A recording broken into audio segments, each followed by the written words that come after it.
I thought I knew what heartbreak was until my wedding day. The day I discovered that the man I was about to marry, the family I was joining, and the life I thought I was stepping into were all built on lies so cruel, so calculated, that 50 years later, I still wake up some nights with my heart pounding from the memory. My name is Martha Williams, and I'm 75 years old now. People look at me in my wheelchair, in this care facility, and they see just another elderly woman, whose best days are behind her.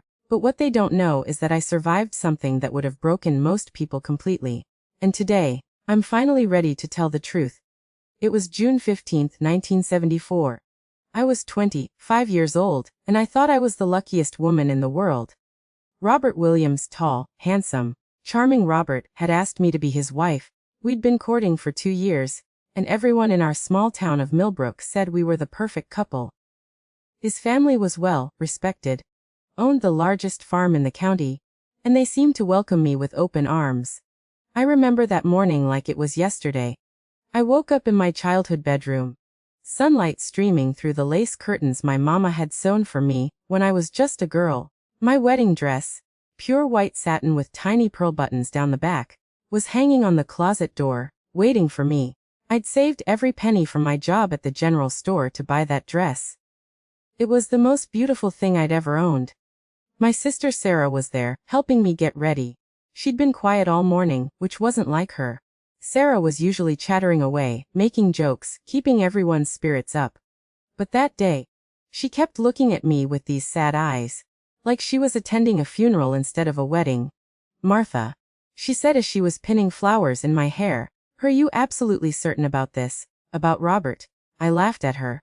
"Sarah Williams, well, soon to be Sarah Mitchell when you marry Tom. What kind of question is that to ask on my wedding day?" She stopped what she was doing and looked at me in the mirror. I have a feeling. A bad feeling. Have you ever noticed how his family treats the hired hands, how they talk about people who don't have as much money as they do? "That's just their way," I said, brushing off her concerns. "They've been wealthy for generations. They don't mean any harm by it." But Sarah grabbed my shoulders and turned me around to face her. "Martha, what do you really know about Robert? About his family? I mean really know, not just what they've told you." I should have listened to her. God help me, I should have listened. But I was so in love, so blinded by the idea of becoming Mrs. Robert Williams, of living in that big white house on the hill, of finally having the security and respect that came with the Williams name. "I know he loves me," I said firmly. "And I know I love him, that's all that matters." Sarah looked like she wanted to say more, but Mama came bustling in just then, fussing over my veil, and telling us it was time to leave for the church. The conversation was forgotten in the whirlwind of getting to the wedding on time. The church was packed. It seemed like the whole town had come to see me marry into the Williams family. Robert was standing at the altar in his black suit, looking so handsome it made my heart skip. His father, Mr. Edward Williams, was in the front pew with a satisfied smile on his face. His mother, Mrs. Helen Williams, was dabbing at her eyes with a lace handkerchief, playing the role of the emotional mother-in-law perfectly. But there were people missing that should have been there. My daddy's brother, Uncle James, who'd helped raise me after Daddy died, he wasn't there. When I'd invited him, he'd gotten this strange look on his face, and said he had to be out of town that weekend. My friend Lucy from the general store, who'd been so excited about the wedding plans, she'd suddenly taken ill that morning and couldn't come.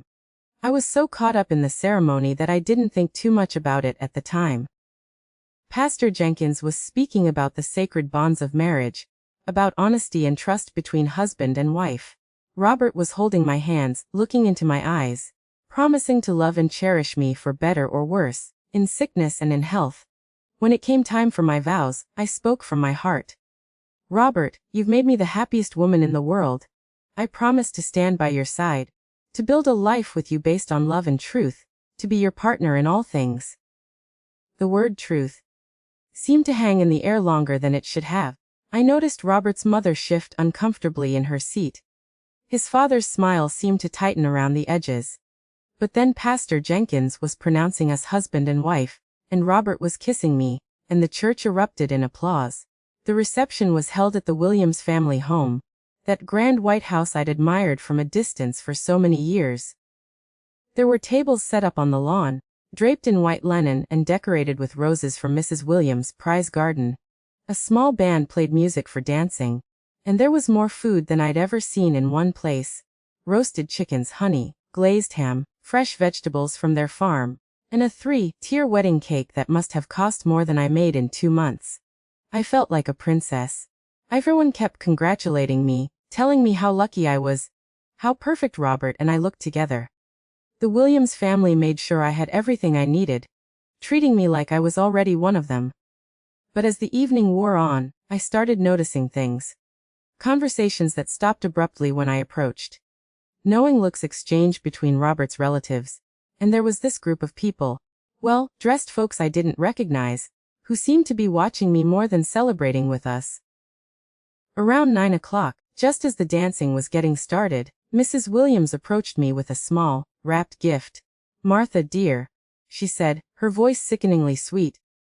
"This is a special wedding present from the Williams family. Robert wanted you to have it tonight, to welcome you properly into our family." I was touched. Despite Sarah's concerns, they really did seem to accept me. I carefully unwrapped the small box, expecting maybe a piece of jewelry or a family heirloom. Inside was a single photograph. It was old, maybe 20 years old, and it showed a young black woman standing next to a man I recognized as Robert's father, Edward Williams, when he was much younger. The woman was holding a baby, and she was smiling at the camera like she hadn't a care in the world. I looked up at Mrs. Williams, confused. "I don't understand. Who is this?" Her smile was cold now, all pretense of warmth gone. "That, my dear Martha, is your real mother, and that baby she's holding is you." The world stopped spinning. The music, the laughter, the celebration, everything faded away, until there was nothing but that photograph in my trembling hands, and the sound of my heart pounding in my ears. "What are you talking about?" I whispered. "Did you really think we didn't know?" Edward Williams had appeared beside his wife, and his voice carried clearly across the suddenly quiet lawn. "Did you think we would let our son marry into this family without knowing exactly what we were getting?" I felt Robert's hand on my arm, but when I turned to look at him, hoping to see confusion or anger on my behalf, I saw something that broke my heart completely. He knew. He'd known all along. "The woman who raised you," Mrs. Williams continued, "isn't your mother. She's your aunt. Your real mother was a woman named Rose Johnson, and she worked for our family 26 years ago. When she got herself pregnant, well, let's just say the father was someone who couldn't acknowledge the child." The implications of what she was saying hit me like a physical blow. I looked around at the faces surrounding me, Robert's family, their friends, even some of the townspeople, and I realized they all knew. They had all known what I was walking into. "You see, Martha," Edward Williams said, his voice carrying that tone rich people use when they're explaining something to someone they consider the behav tradition in our family. A tradition of, shall we say, taking care of our responsibilities. Your mother Rose died when you were just 3 years old, and we made sure you were placed with a good family. We've been watching over you ever since, making sure you had what you needed." But why? The word came out as barely a whisper. "Why tell me this now? Why marry me if you knew?" Mrs. Williams laughed, a sound like breaking glass. "Oh, my dear child, you still don't understand, do you? This isn't about love. This has never been about love. This is about keeping family secrets where they belong, in the family." The photograph slipped from my fingers and fluttered to the ground. I stared at it lying there in the grass, this piece of my past that had just shattered everything I thought I knew about myself. The woman in the picture, my real mother, had the same eyes as me, the same shape to her face. How had I never seen it before? "Pick it up, Martha." Mrs. Williams' voice was sharp now, all pretense of kindness gone. "That's the only picture of your mother you'll ever have, so you'd best take care of it." I bent down on shaking legs and retrieved the photograph. Around us, the wedding guests had formed a circle, watching this drama unfold like it was entertainment put on for their benefit. Some looked shocked, but too many looked like they'd been expecting this moment. "I don't understand," I said, looking from Robert to his parents and back again. "If you knew who I really was, why would you want Robert to marry me? Why go through all of this?" Edward Williams stepped forward, and for the first time, I saw him for what he really was, not the respected patriarch I'd admired, but a cold, calculating man who saw people as problems to be managed. Because, my dear girl, you are our problem to manage. Your mother Rose wasn't just any servant who worked for us. She was special to someone in this family. Someone whose reputation needed to be protected. The way he said it made my blood run cold. I looked at Robert, desperately hoping he would step forward, defend me, tell his father this was all some cruel joke. Instead he looked away.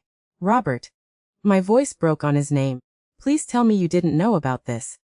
Please tell me this is all some terrible misunderstanding.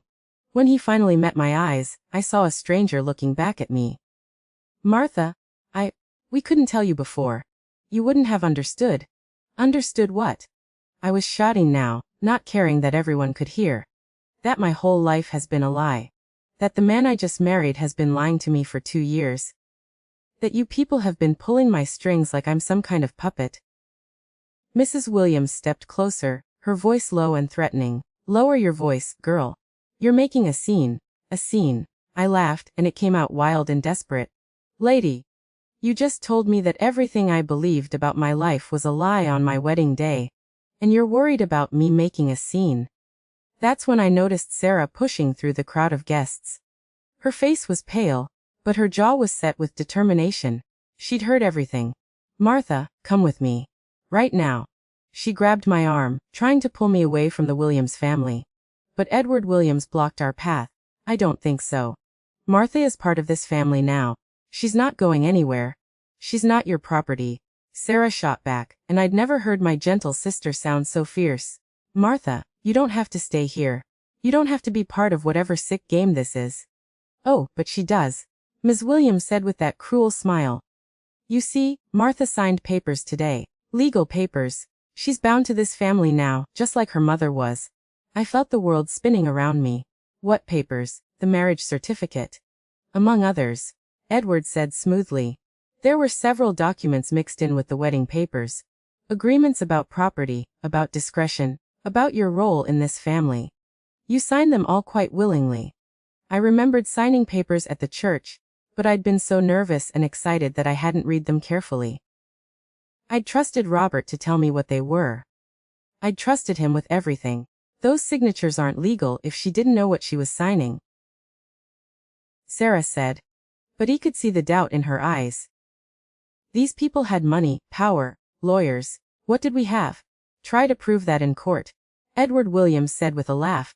Martha's signature is on every page, witnessed by the pastor and 2 other upstanding members of the community. As far as the law is concerned, she knew exactly what she was agreeing to. I looked around at all the faces surrounding me. People I'd known my whole life, people I'd considered friends and neighbors. How many of them had known the truth about me? How many had watched me grow up, knowing I was living a lie? Mrs. Patterson. I called out to my old Sunday school teacher, who was standing near the back of the crowd. Did you know about my real mother? She couldn't meet my eyes. That was answer enough. Mr. Thompson. I looked at the man who'd given me my first job at the general store when I was 16. He'd always been so kind to me, always treated me like family. He shifted uncomfortably and looked away. One by one, I looked at the faces of people I'd trusted, and one by one, they showed me that my entire life had been built on their collective deception.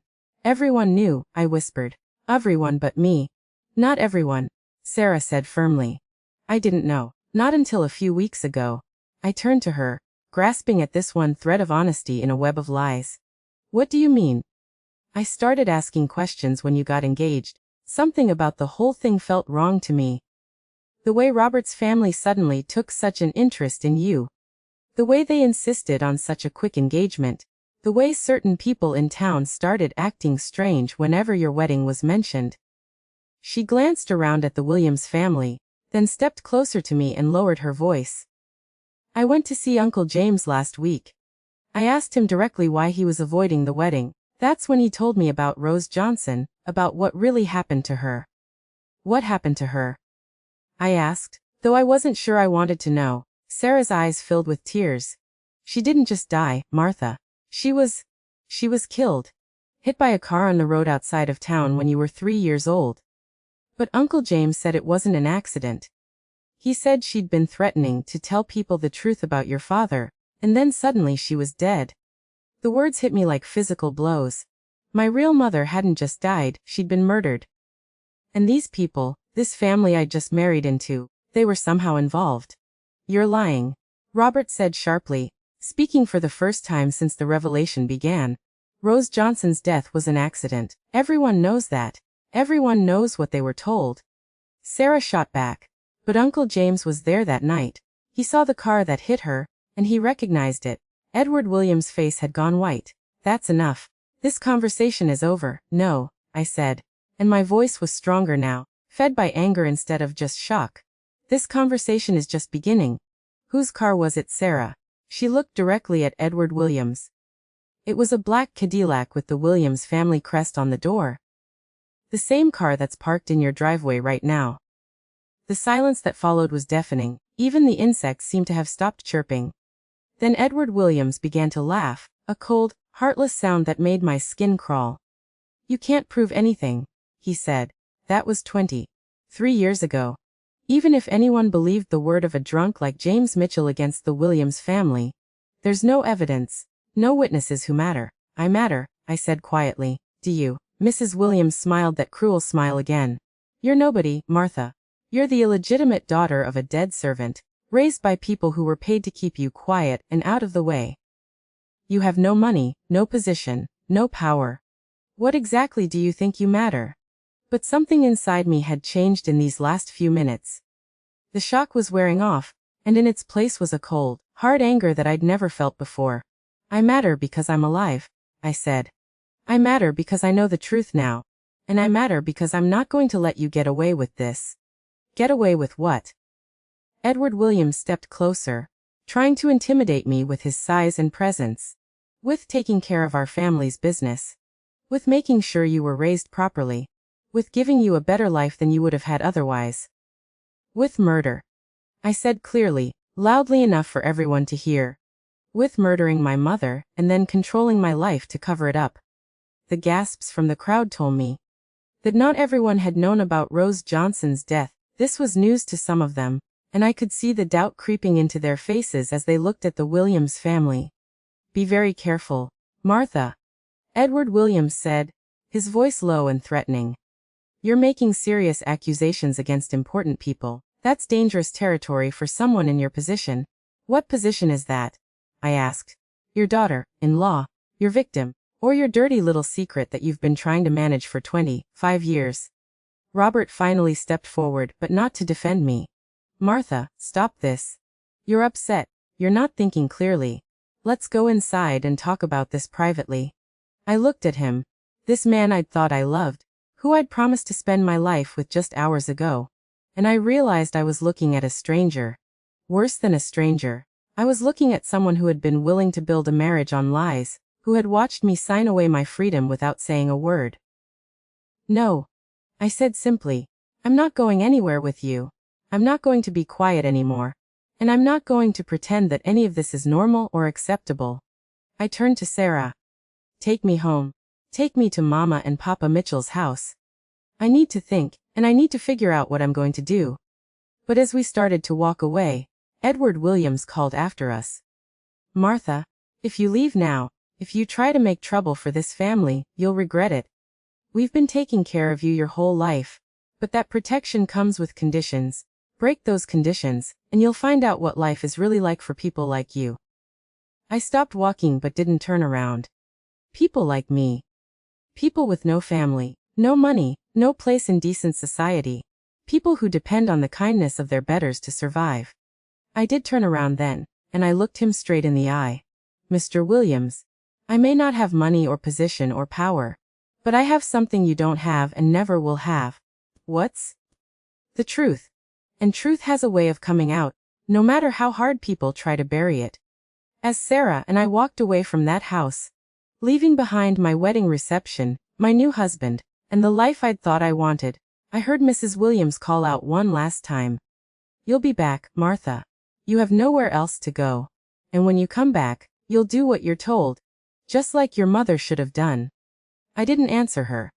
I just kept walking, clutching that photograph of my real mother in my hand, and thinking about what Uncle James had told Sarah. Rose Johnson had been trying to tell the truth when she died. Now it was my turn to finish what she'd started. Sarah and I walked the 2 miles back to the Mitchell house in silence. My wedding dress dragged in the dirt road, the beautiful white satin now stained with dust and grass. I didn't care. That dress represented everything I'd believed about my life, and now I knew it was all a lie. When we reached the small farmhouse where I'd grown up, Mama Mitchell was sitting on the front in her rocking chair, as if she'd been waiting for us. She took one look at my face and knew that everything had changed. "Oh, honey," she said, rising from her chair with difficulty. She'd aged so much in recent years, and I suddenly wondered how much of that aging had been from carrying the burden of the truth about my past. "You knew too, didn't you, Mama?" I asked quietly. She couldn't look at me directly. "Come inside, child. Let's get you out of that dress and into something comfortable. Then we'll talk." Papa Mitchell was sitting at the kitchen table when we came in, and he looked older than I'd ever seen him. These were the people who had raised me with love and kindness, who had given me everything could afford, who had treated me like their own daughter. But they had also lied to me for 25 years. "How long have you known?" I asked, sinking into a chair still wearing my wedding dress. Papa Mitchell cleared his throat. "Since the night we took you in.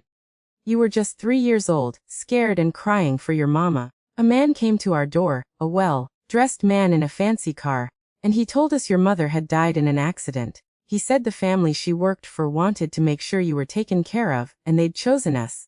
"What man?" Sarah asked. "Edward Williams himself," Mama Mitchell said quietly. "He brought you here in the middle of the night, Martha. He gave us money, more money than we'd ever seen at one time, and told us that there would be more every month as long as we took good care of you and never asked questions about where you came from." I felt sick to my stomach. "So I've been, what, a business transaction? Something to be bought and managed?" "No," Papa Mitchell said firmly. "From the moment you walked through that door, you were our daughter. The money they gave us, yes, it helped us take care of you, but we would have loved you just the same without it." "But you never told me the truth," I said. "You let me grow up believing I was your natural daughter, believing that everything was normal."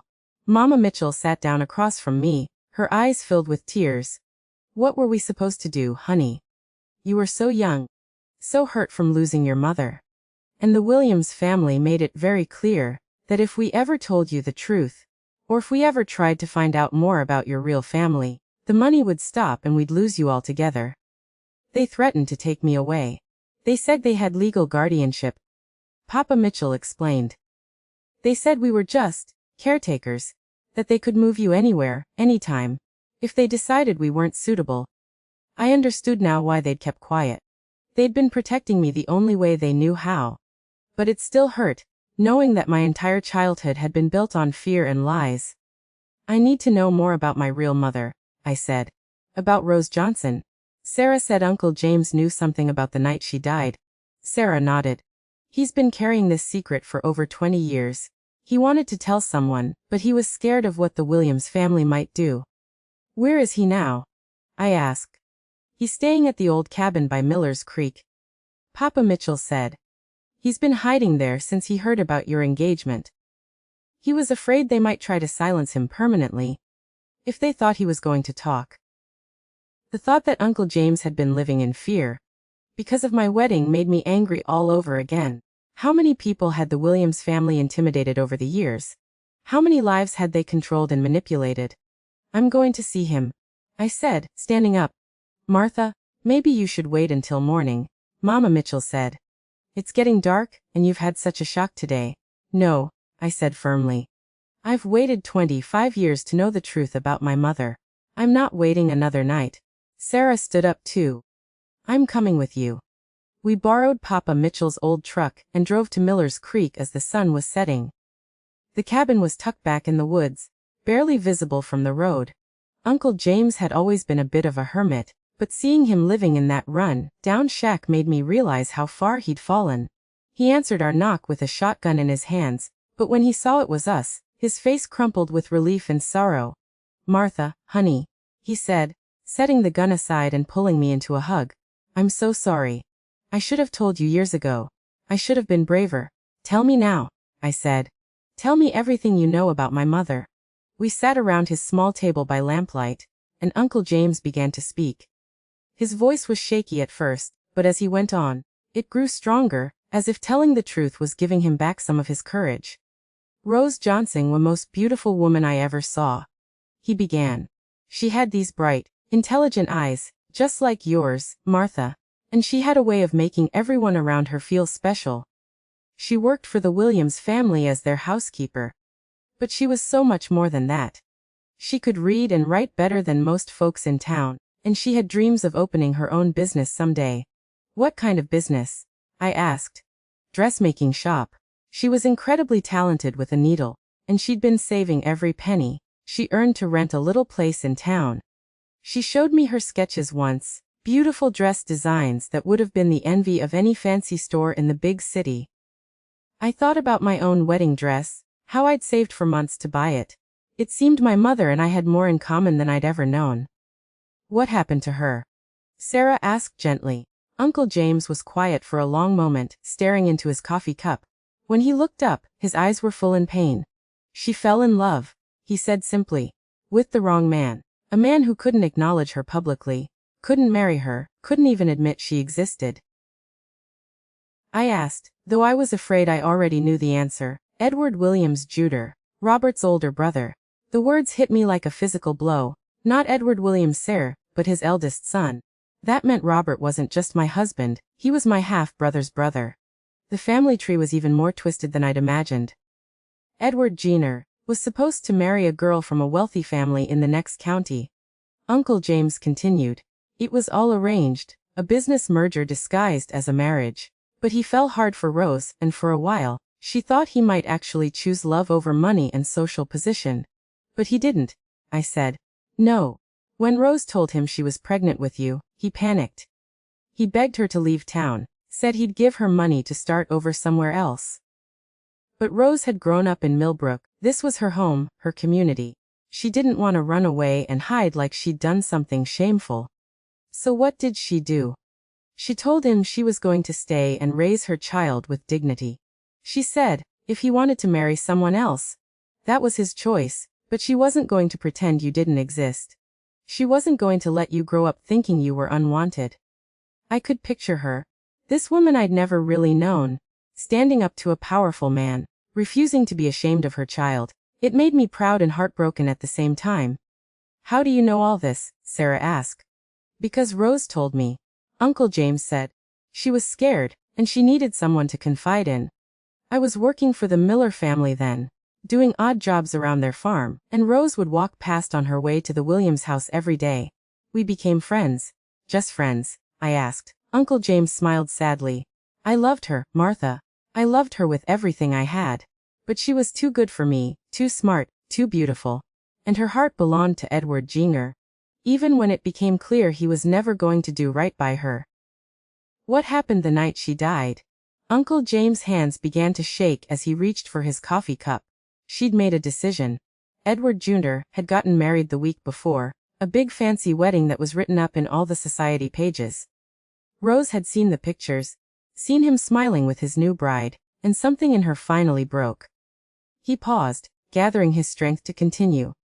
She told me she was going to tell the truth. She was going to go to the newspaper, tell them about you, about how Edward Jr. had abandoned his own child. She said she didn't care what it cost her anymore. She wanted you to know who your father was, and she wanted him to face the consequences of his choices. And that's when they killed her, I said. Uncle James nodded. The night before she was supposed to meet with the newspaper reporter, she was walking home from town. It was dark, raining hard. A car came up behind her on that stretch of road, where there's no shoulder, just the ditch on one side and the woods on the other. You saw it happen. I was walking about a quarter mile behind her. I'd offered to walk her home, but she said she needed time to think. I saw the headlights coming up fast behind her, too fast for those road conditions. I started running toward her, shouting for her to get out of the way, but... He couldn't finish the sentence, but he didn't need to. The car never even slowed down. he whispered. It hit her and kept going. By the time I reached her, she was gone. But you saw the car. Clear as day. It was Edward Williams Sir's black Cadillac. I knew that car, everyone in town knew that car. And I saw who was driving it. Oh, Edward Jr. himself. He looked right at me as he drove past, and I'll never forget the expression on his face. It wasn't shock or horror like you'd expect from someone who just hit a person by accident. It was satisfaction. Like he'd just finished a job he'd been dreading. The room was completely silent except for the sound of Uncle James' labored breathing. I felt like I was going to be sick. Why didn't you go to the police? Sarah asked. Uncle James laughed bitterly. And tell them what? That I saw one of the most powerful men in the county deliberately murder a black woman. Who do you think they would have believed? A poor farmhand with a drinking problem, or the Williams family with their money and influence? But surely someone would have listened. The sheriff was Edward Williams Sir's cousin, Uncle James said. The mayor owed the Williams family money. The judge was a family friend. There wasn't a single person in authority in this town who would have taken my word against theirs. I understood now why he'd kept quiet for so long. He'd been one man against an entire system designed to protect people like the Williams family and silence people like him. What happened to Edward Jr.? I asked. He left town right after Rose's funeral. His father sent him away, said it was a business opportunity in California, but I always believed it was to get him away from anyone who might connect him to Rose's death. He never came back, not even for visits. Is he still alive? Far as I know. He's got a whole new life out there, new wife, new children who'll never know they have a half-sister back in Millbrook. I sat back in my chair, trying to process everything Uncle James had told me. My father was a murderer who'd killed my mother to keep his secret safe, then fled to the other side of the country to escape the consequences. And I'd just married into his family, binding myself legally to the very people who had covered up his crime. There's something else, Uncle James said quietly. Something I never told anyone, not even Rose. What? The night she died, she wasn't just carrying her regular handbag, she had a satchel with her, one of those leather document bags that business people use.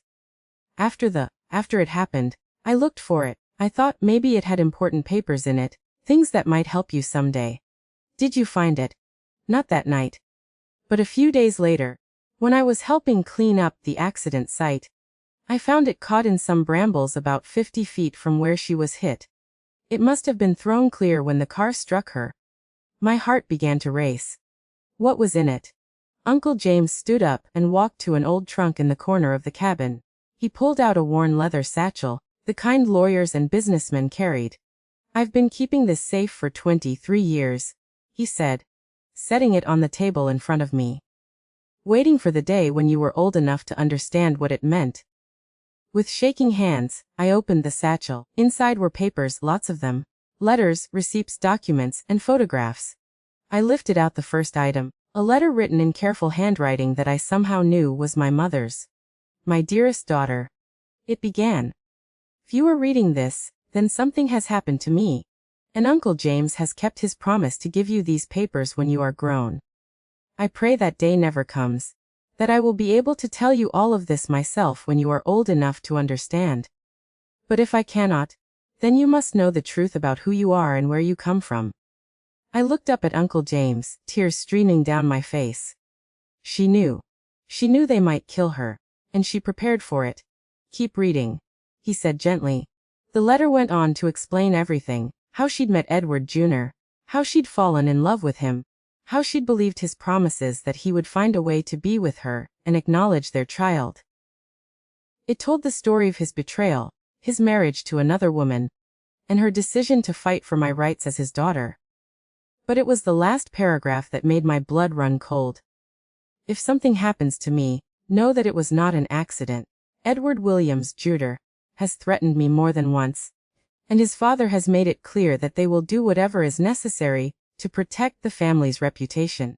But also know that I have not gone to my grave quietly. I have gathered evidence, letters, financial records, that prove Edward Jr.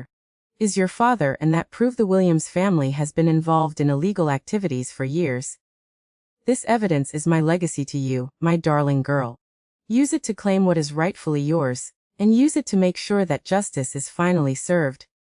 I looked at the other papers in the satchel: love letters from Edward Jenner, promising to marry my mother, bank records showing payments made to various people in town, including monthly payments to the Mitchell family, and photographs of my mother and Edward Jenner together that clearly showed their relationship was more than just employer and employee. There was also a thick envelope marked insurance policy in my mother's handwriting. Inside was a detailed account of every conversation she'd had with Edward Jenner, every threat made by his family, and a list of other women in town who had, mysteriously, disappeared or died after becoming involved with Williams' men. My mother hadn't just been gathering evidence about her own situation. She'd been documenting a pattern of abuse and murder that went back generations. This is enough to destroy them, I whispered, looking at Uncle James and Sarah. This is enough to send them all to prison. If anyone will listen, Uncle James said. If anyone will believe it after all these years, they'll believe it, I said, and I surprised myself with the strength in my voice. Because I'm not going to let them intimidate me the way they intimidated you and everyone else in this town. I'm going to take this evidence to the state police, to the newspapers, to anyone who will listen. Martha, Sarah said carefully, you need to think about this. These people are dangerous. Look what they did to your mother. Look what they've done to Uncle James, making him live in fear all these years. That's exactly why I have to do this, I said. My mother died trying to tell the truth. I'm not going to let her death be meaningless. And I'm not going to let them control one more day of my life. I looked at the photograph of my mother that Mrs. Williams had given me, the one I'd been clutching since the wedding reception, and then at all the evidence she'd gathered before her death. She'd been braver than anyone had given her credit for. She'd known the risks, but she'd fought anyway. Now it was my turn to fight. I spent that night at Uncle James' cabin, poring over every document in my mother's satchel by lamplight. Sarah had wanted to stay with me, but I'd sent her home to her family. This was something I needed to do alone, me and the ghost of my mother, finally working together after 25 years apart. The evidence was more damning than I'd initially realized. My mother had been meticulous in her record keeping. She documented not just her relationship with Edward Jenner, but a pattern of behavior by the Williams family that went back decades. There were copies of birth certificates for children born to unmarried women who had worked for family businesses, children who had all been quietly adopted out or placed with suitable families, like I had been. There were death certificates for women who had died under suspicious circumstances, after threatening to expose their relationships with Williams' men. And there were bank records showing regular payments to town officials, police officers, and judges, payments that looked suspiciously like bribes. My mother hadn't just been trying to get recognition for me. She'd been trying to expose an entire system of corruption and abuse. As the sun came up, I made my decision. I carefully placed all the documents back in the satchel, said goodbye to Uncle James, and drove back to town. But I didn't go to the Mitchell house. Instead, I went to the office of the Millbrook County Gazette, our local newspaper. The editor, Mr. Harold Peterson, was just unlocking his office when I arrived. He looked surprised to see me standing there, in a simple cotton dress at 7 in the morning, still wearing my wedding ring but carrying a mysterious leather satchel. Martha Williams now, I suppose, he said with a nervous smile. Congratulations on your wedding. Heard it was quite a celebration. That's exactly what I want to talk to you about, I said. I have a story for you, Mr. Peterson, the biggest story this town has ever seen. He looked skeptical, but he invited me into his office. Harold Peterson was a good man, but he was also a careful man.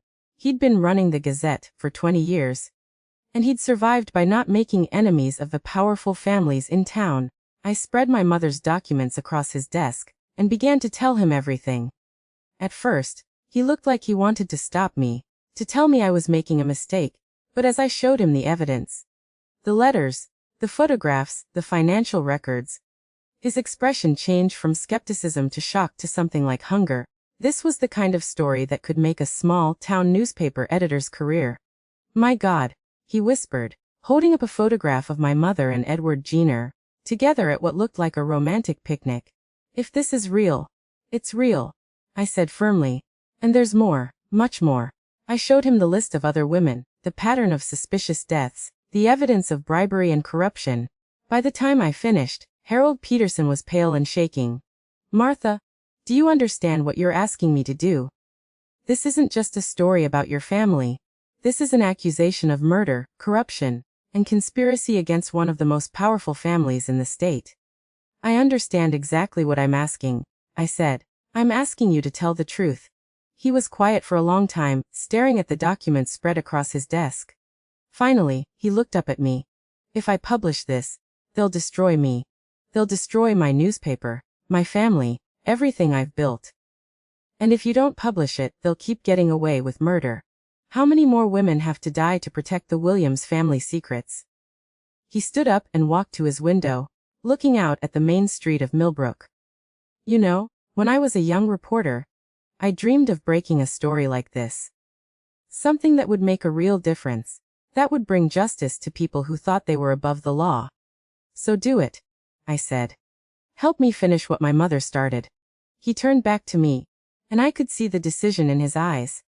It'll take me a few days to verify some of these documents, to make sure everything is legally sound before we publish. Can you give me until Friday? Today was Tuesday. Friday seemed like an eternity, but I knew he was right to be careful. What do you need from me? I need you to be very careful. If the Williams family finds out what you're planning, they won't hesitate to silence you. The same way they silenced your mother. Do you have somewhere safe to stay? I thought about it.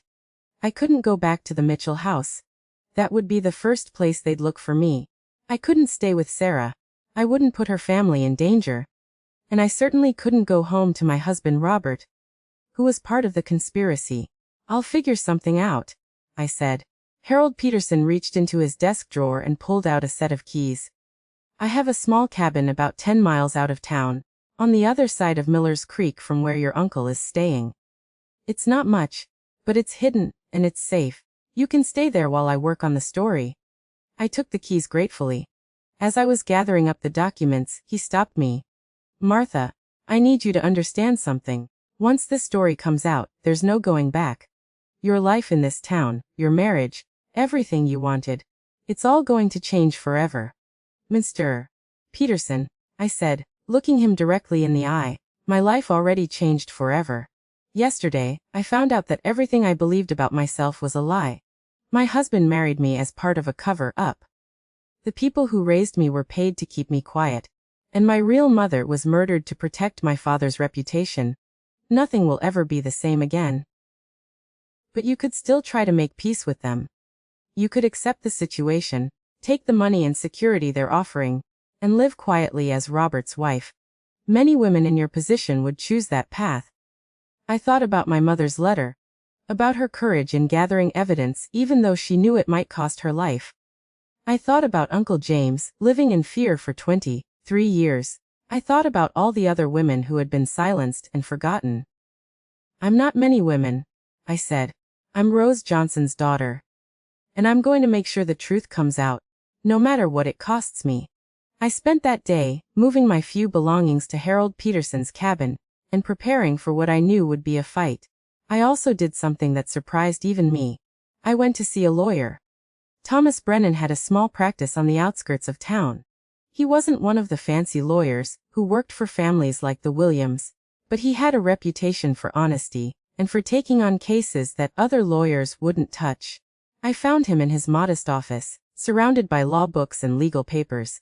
When I told him why I was there, he listened without interruption. When I finished, he leaned back in his chair and studied me carefully. Mrs. Williams, and I assume you'll want to go back to using Mitchell's soon. What you're describing could resominal charges against several very powerful people. Are you prepared for the legal battle that will follow? What kind of legal battle? They challenge the validity of your marriage, claiming you married under false pretenses. They'll try to have all those documents you showed me declared inadmissible as evidence. They'll attack your character, your mother's character, and the character of anyone who supports you, and that's if we're lucky and they stick to legal tactics. What do you mean by that? I mean that if they killed your mother to keep her quiet, they might not hesitate to use similar methods against you. The words sent a chill down my spine, but they also strengthened my resolve. So what do? First, we make copies of everything, multiple copies, stored in different locations, with instructions for what to do with them if anything happens to you. Second, we file a formal complaint with the State Attorney General's office, requesting an investigation into your mother's death and the activities of the Williams family. Third, we prepare for them to fight back with everything they have. Over the next 3 days, Thomas Brennan and I worked together to build an unshakable legal case. We made copies of all my mother's documents and stored them with banks in 3 different towns. We prepared sworn statements from Uncle James about what he'd witnessed the night my mother died. We even tracked down some of the other families who had received mysterious monthly payments from the Williams family over the years. What we discovered was that I wasn't the only child who had been quietly placed with a family and supported financially in exchange for silence. There were at least 6 others that we could identify, and probably more that we hadn't found yet. On Thursday afternoon, Harold Peterson called me at the cabin. "Martha, I've finished checking all your documents. Everything appears to be authentic. I'm planning to run the story in tomorrow's edition." "What will the headline be?" "Murder, Corruption, and Cover Up the Williams Family's Decades of Crime." It's going to be front page, above the fold. By Friday evening, everyone in 3 counties will know the truth. That night, I sat in the cabin and wrote letters, one to Sarah, explaining why I was doing this and asking her to forgive me if it brought trouble to our family. One to Mama and Papa Mitchell, thanking them for loving me even though they'd been forced to lie to me. And one to Robert, telling him that our marriage was over and that I would never be part of his family's conspiracy of silence. I also wrote a letter to my mother, even though I knew she would never read it. "Dear Mama," I wrote, "I never got to know you in life, but through your courage and your evidence, I'm getting to know you now. You were braver than anyone gave you credit for, and you were smarter than the people who thought they could silence you. Tomorrow the truth you died for will finally come out. I promise you that your death will not be forgotten or meaningless. Your daughter, Martha." On Friday morning, I drove into town to buy the first copy of the Millbrook County Gazette off the press. The headline was even bigger and bolder than Harold Peterson had described. Below it was my mother's photograph, one of the pictures from her satchel, showing her as the beautiful, intelligent woman she had been. By noon, the story had spread throughout the town. By evening, reporters from the state capitol were driving to Millbrook to follow up on the story. By the end of the week, the Williams family's decades of secrets were being discussed in newspapers across the region. But the Williams family wasn't going down without a fight. On Saturday morning, I woke up to find my car's tires slashed and threatening notes slipped under my cabin door. On Sunday, someone broke into Thomas Brennan's office and tried to steal our legal files. Fortunately, we'd anticipated this and had moved everything to a safe location. On Monday, Robert came to the cabin. I saw him walking up the path through the trees, still handsome in his expensive suit, but looking older than he had just a week ago. I met him on the porch, making sure to stay where the neighbors could see us if anything happened. "Martha," he said, and his voice was tired. "We need to talk." "There's nothing to talk about, Robert. Our marriage is over." "Is it? Because according to those legal documents you signed, you're bound to this family for life." "Those weren't just wedding papers, Martha. They were contracts, binding contracts that give us legal control over you and anything you might inherit or earn." I'd been expecting this. Thomas Brennan and I had already filed papers to challenge those contracts on the grounds that I'd signed them under fraudulent circumstances. "Your family's lawyers can try to enforce those contracts," I said calmly. "But I have a good lawyer too, and I have the truth on my side." "The truth?" Robert laughed bitterly. "Martha, you have some old documents and the word of a drunk. You have suspicions and theories, but you don't have proof that would hold up in a real court of law." "We'll see about that." He stepped closer, and for the first time since I'd known him, I felt afraid of Robert Williams. "Martha, you're making a mistake that's going to destroy a lot of innocent people. My father, my mother, my younger sisters, They had nothing to do with what happened to your mother. But they've been covering it up for 25 years. They've been profiting from it, using it to control people like me and Uncle James and who knows how many others. What do you want? He asked bluntly. Money. We can give you more money than you ever dreamed of. A house somewhere else, far from here, where you can start over. We can arrange that. Just stop this crusade before you destroy everything. I want justice for my mother. I want the truth to come out. And I want your family to face the consequences of what they've done. Robert stared at me for a long moment, and I could see him realizing that I wasn't going to be bought or intimidated. Then you're a fool, he said finally. And you're going to regret this for the rest of your life, however long that turns out to be. The threat was clear, but I didn't back down. Is that what you told my mother, right before your brother killed her? For just a moment, Robert's composed mask slipped, and I saw something like guilt flash across his face. Then it was gone, replaced by cold anger. Be very careful, Martha. You're playing a dangerous game with people who have a lot more power than you do. Let me tell you something about power, Robert, I said, surprising myself with how steady my voice was. Real power doesn't come from money or intimidation or covering up crimes. Real power comes from truth. And the truth has a way of winning in the end. After he left, I sat on the porch for a long time, thinking about what he'd said. He was right about one thing. I was taking on people who had more money, more influence, and fewer scruples than I did. But I had something they didn't have, nothing left to lose. They'd already taken everything from me, my identity, my family history, my marriage, my place in the community. What more could they do? As it turned out, I was about to find out. The retaliation began in earnest the day after Robert's visit. I woke up Tuesday morning to find that someone had painted, LAR, across the front of Harold Peterson's cabin in red letters 3 feet tall. But that was just the beginning. By Wednesday, Papa Mitchell had been fired from his job at the grain elevator, a job he held for 15 years. The official reason was downsizing.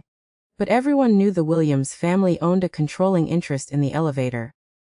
Mama Mitchell was told her services were no longer needed at the church, where she'd been cleaning for a decade. They were being punished for raising me, for not keeping me quiet and compliant. Sarah came to see me Wednesday evening, her face streaked with tears. Martha, you have to stop this, she pleaded. They're destroying our family. Papa can't find work anywhere in town. Mama's so stressed she can barely sleep. And Tom's been told that if he marries me now, his family's store will lose all their credit with the Williams businesses. My heart broke for her.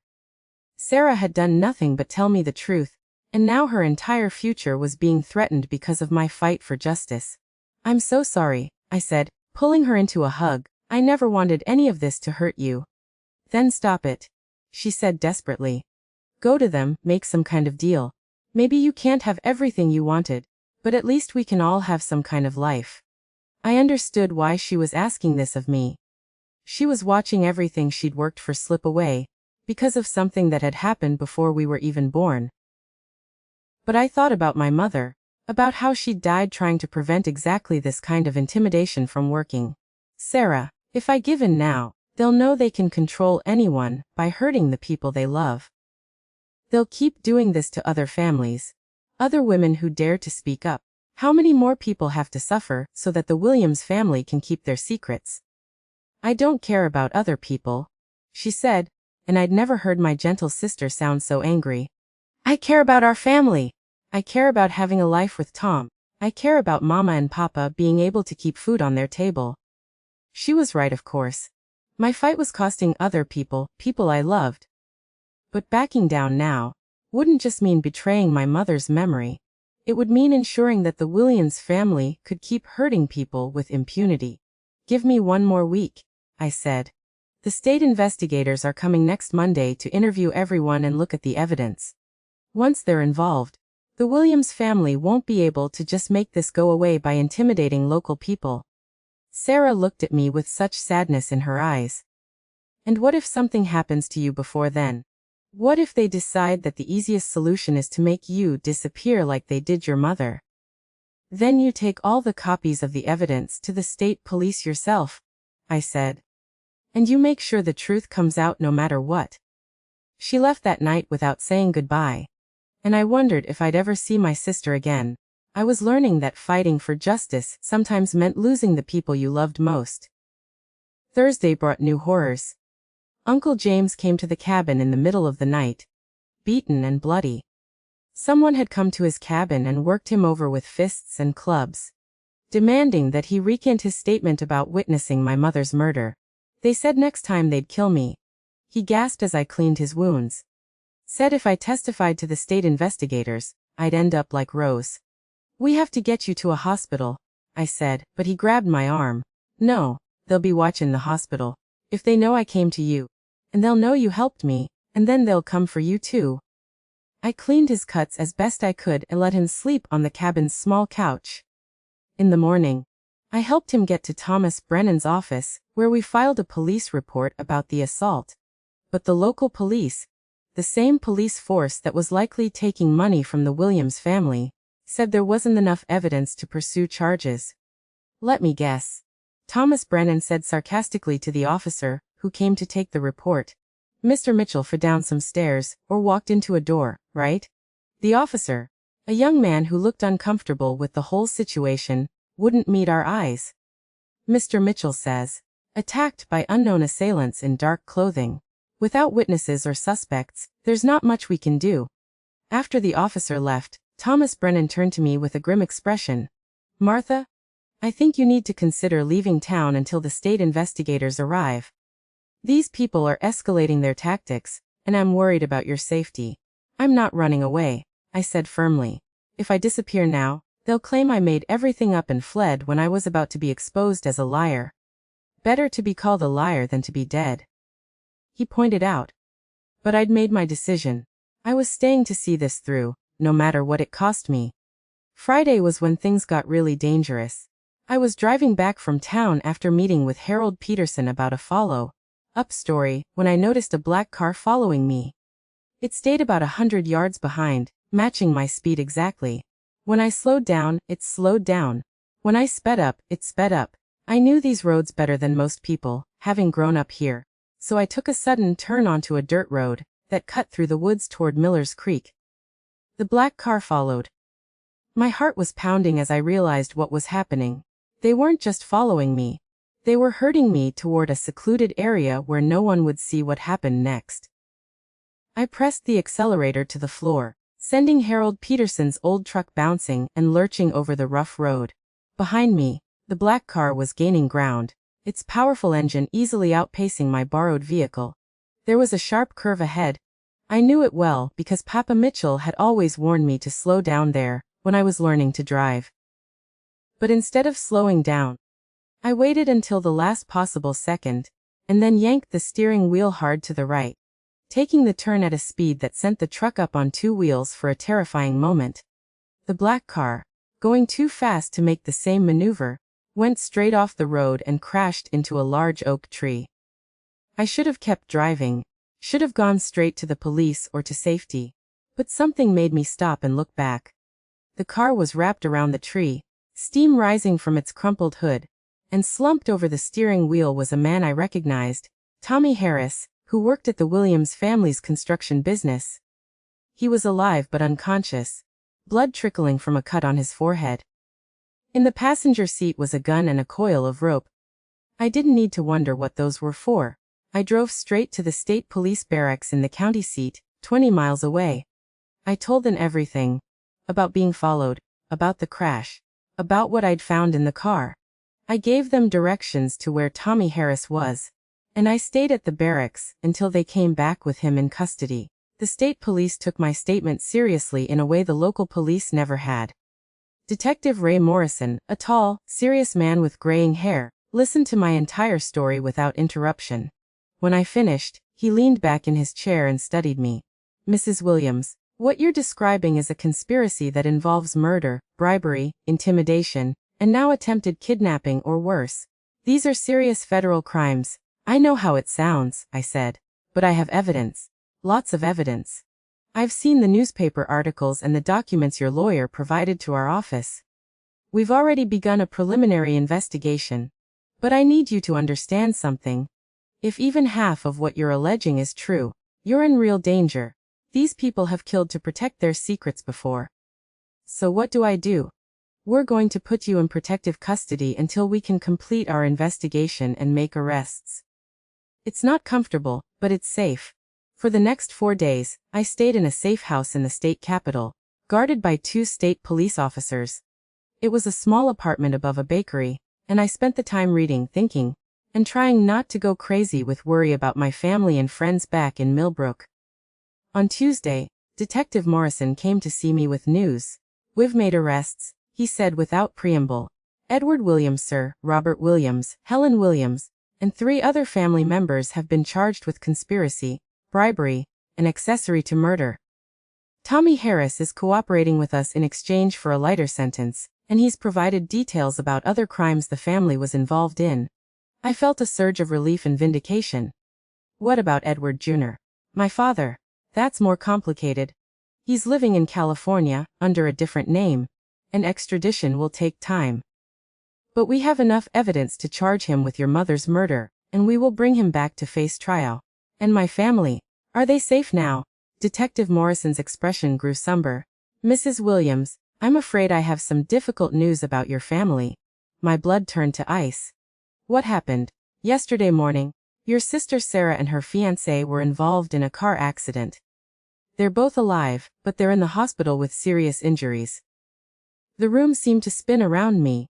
Was it really an accident? We're investigating, but early evidence suggests their brake lines were cut. It appears to have been another attempt at intimidation, or worse. I felt like I was going to be sick. Sarah had begged me to stop, had warned me that my fight would hurt the people I loved, and I hadn't listened. Now she was lying in a hospital bed. Because of my stubborn pursuit of justice, "I need to see her," I said. "That's not safe. The Williams family still has allies in town and—" "I don't care," I said firmly. "My sister is in the hospital because of me. I'm going to see her, and I'm going to make sure she knows how sorry I am." Detective Morrison studied me for a moment, then nodded. "All right. But you'll have police protection, and you can't stay long." The drive back to Millbrook was surreal. Less than 2 weeks ago, I'd left this town as a new bride full of hope and excitement. Now I was returning under police protection, my marriage over, my adoptive family destroyed, and my sister fighting for her life because of the choices I'd made. The hospital was buzzing with news of the arrests. Everyone was talking about the Williams family scandal, about how the mighty had fallen, about what it all meant for the town. But all I cared about was getting to Sarah's room. She was awake when I arrived, her head bandaged and her arm in a cast. Tom was in the bed next to her, his leg elevated and his face bruised but his eyes alert. "Martha," Sarah said when she saw me, and her voice was weak but not angry. "Thank God you're all right." I started crying before I even reached her bed. "Sarah, I'm so sorry. This is all my fault. I should have listened to you, should have found another way." "Stop," she said, reaching for my hand with her good arm. "Just stop. I've had 3 days lying in this bed to think about everything, and I realized something." "What?" "You were right. About fighting back, about not letting them win. Do you know what happened after they arrested the Williams family?" I shook my head. "Mrs. Patterson came to see me. She brought flowers and an apology for keeping quiet about your mother all these years. She said she'd been living with guilt about it for 25 years, and seeing you have the courage to fight back made her realize how cowardly she'd been." Sarah squeezed my hand. "And she wasn't the only one. Half the town has come forward in the last few days with stories about how the Williams family intimidated them, cheated them, or hurt them in some way. People are finally talking about things that have been whispered about for decades. But you and Tom are in the hospital because of what I did." "We're in the hospital because of what they did," Tom said from his bed, speaking for the first time since I'd arrived. "They're the ones who cut our brake lines. They're the ones who chose violence over accepting that their crimes were finally being exposed. The truth had to come out eventually," Sarah added.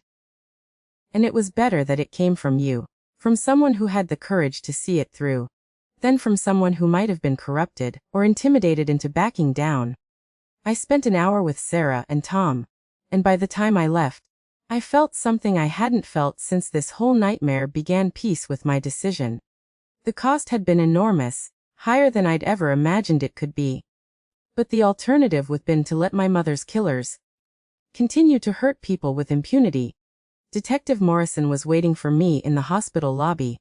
"Mrs. Williams, we need to talk about your future. With the main family members under arrest, you're probably safe to resume a normal life. But there will be a trial, and you'll need to testify." "I'll testify," I said without hesitation.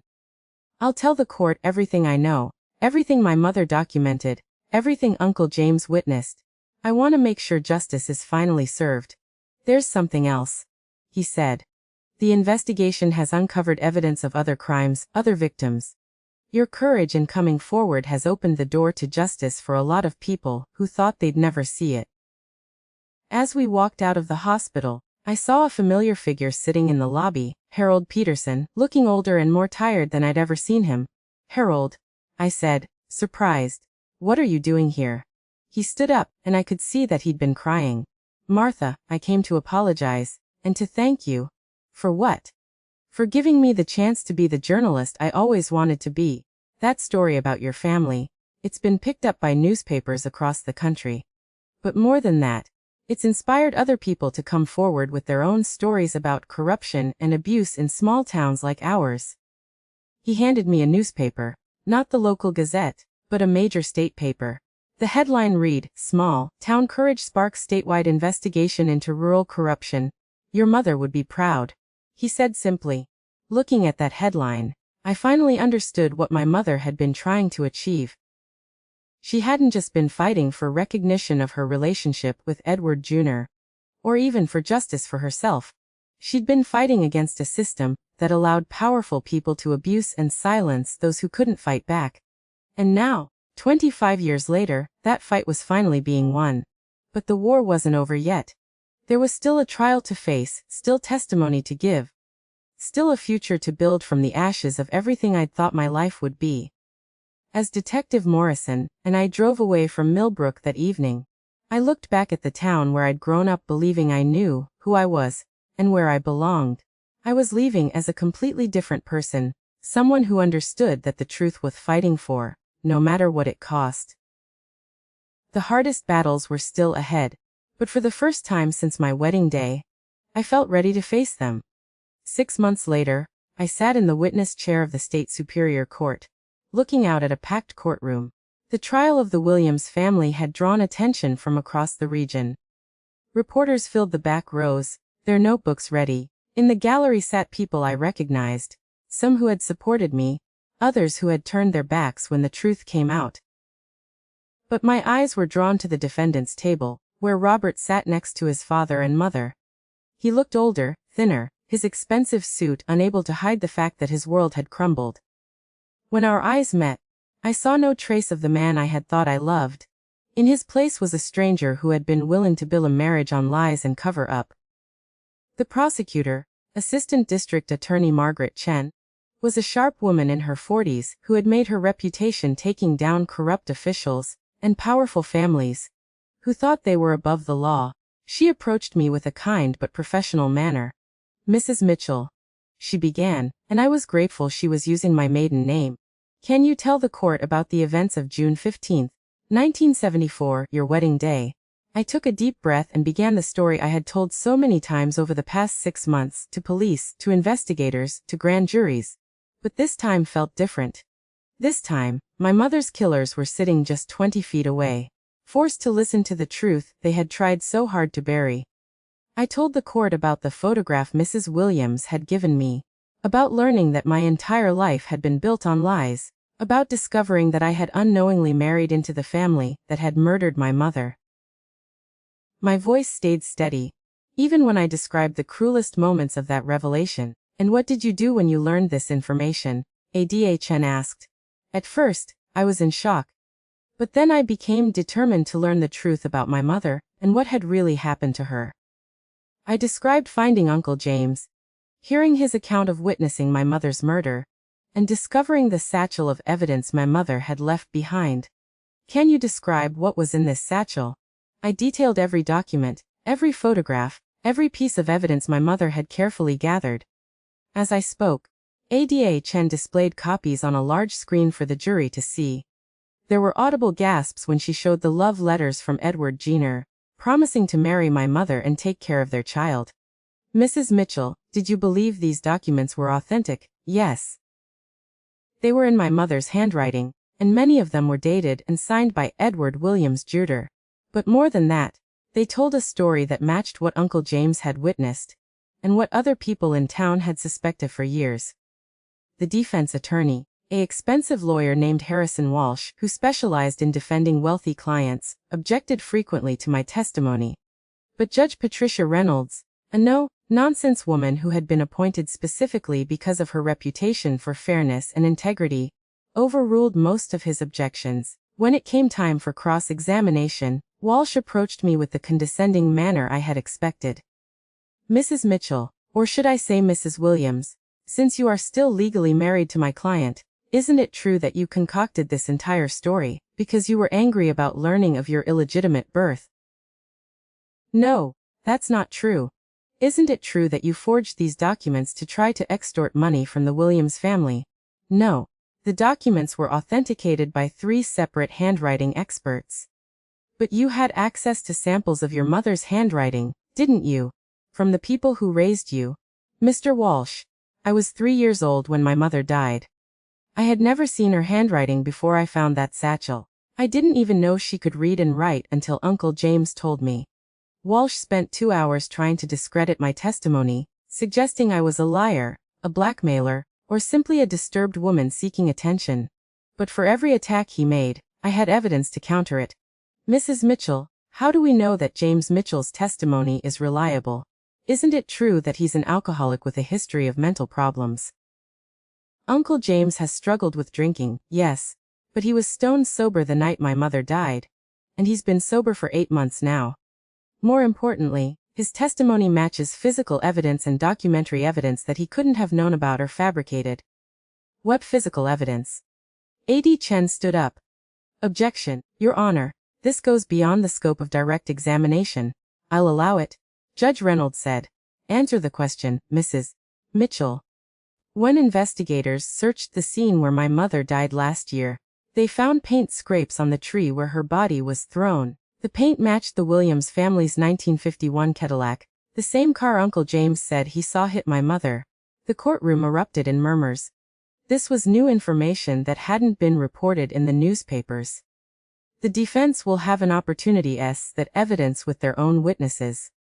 Judge Reynolds said, restoring order. When Walsh finished his cross-examination, I felt drained but proud. I had told my truth, and I had done it without being intimidated or discredited. Over the next 3 days, the prosecution called a parade of witnesses who painted a picture of Williams' family's decades of corruption and abuse. Uncle James took the stand and told his story with dignity and clarity, never wavering despite Walsh's aggressive attempts to undermine his credibility. Harold Peterson testified about the threats he had received after publishing my story, and about others' family misconduct that had come to light since then. Dr. Samuel Richards, the state's chief forensics expert, testified about the evidence found at the scene of my mother's death, evidence that had been ignored or covered up by local authorities 25 years earlier.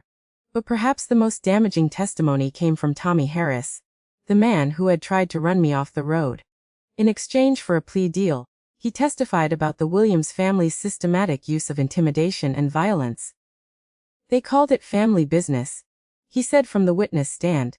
Whenever someone threatened to expose something the family wanted kept quiet, we were told to handle it. Sometimes that meant bribing people, sometimes it meant threatening them, and sometimes what, Mr. Harris? Ada Chen prompted. Sometimes it meant making sure they couldn't talk anymore. Can you be more specific?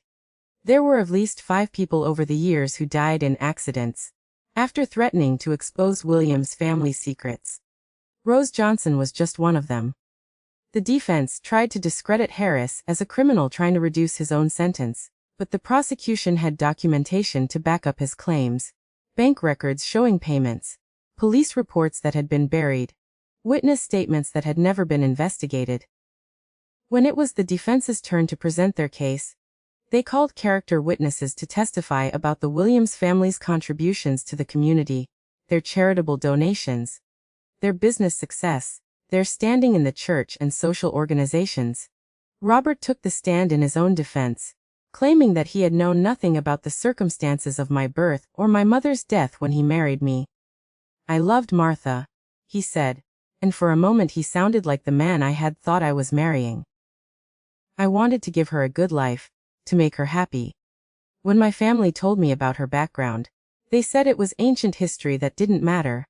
When did you first learn about Martha's true parentage? His lawyer asked. A few days before the wedding. My mother told me that Martha was the daughter of a woman who had once worked for our family, and that the family had been quietly supporting her education and upbringing as an act of charity. Were you told that this woman had been murdered? No. I was told she had died in a car accident, and that it was a tragedy the family had tried to help Martha overcome by giving her a stable, loving home. It was a carefully crafted story, designed to make Robert look like an innocent victim of his family's deception. But Ada Chen was ready for it. Mr. Williams, she said during cross-examination, if you truly believed your family was simply being charitable to Martha, why did you allow her to sign legal documents on your wedding day that gave your family control over her property and earnings? Those were standard prenuptial agreements. Standard prenuptial agreements that she never saw until the day of the wedding. Standard prenuptial agreements that stripped her of the right to divorce you without your family's permission. Standard prenuptial agreements that gave your family the right to commit her to a mental institution if they deemed her behavior unstable. Robert's composed facade cracked. I didn't know what those papers said. I trusted my father to handle the legal arrangements. You trusted your father enough to let him control your wife's life, but you didn't trust him enough to tell you the truth about your family's history. That's not how it was, Mr. Williams. Didn't you think it was strange that your family was so interested in Martha specifically? Out of all the young women in town, why were they so insistent that you marry her? Robert was quiet for so long that Judge Reynolds had to prompt him to answer. I thought it was because they liked her. Or was it because they needed to control her? Because they needed that someday she might learn the truth about her mother, and they wanted to make sure they could keep her quiet. I don't know, Robert said. But his voice lacked conviction. Mr. Williams, on your wedding night, when your mother gave Martha that photograph of her real mother, were you surprised? Another long pause. Yes. Were you surprised by the photograph itself, or were you surprised that your mother had chosen that moment to reveal it? Walsh objected, but Judge Reynolds overruled him. Answer the question, Mr. Williams. I was surprised by the timing, Robert admitted. Because you already knew about the photograph. Yes. And you already knew who Martha's real mother was. Yes. And you already knew that your brother Edward Jenner was Martha's father.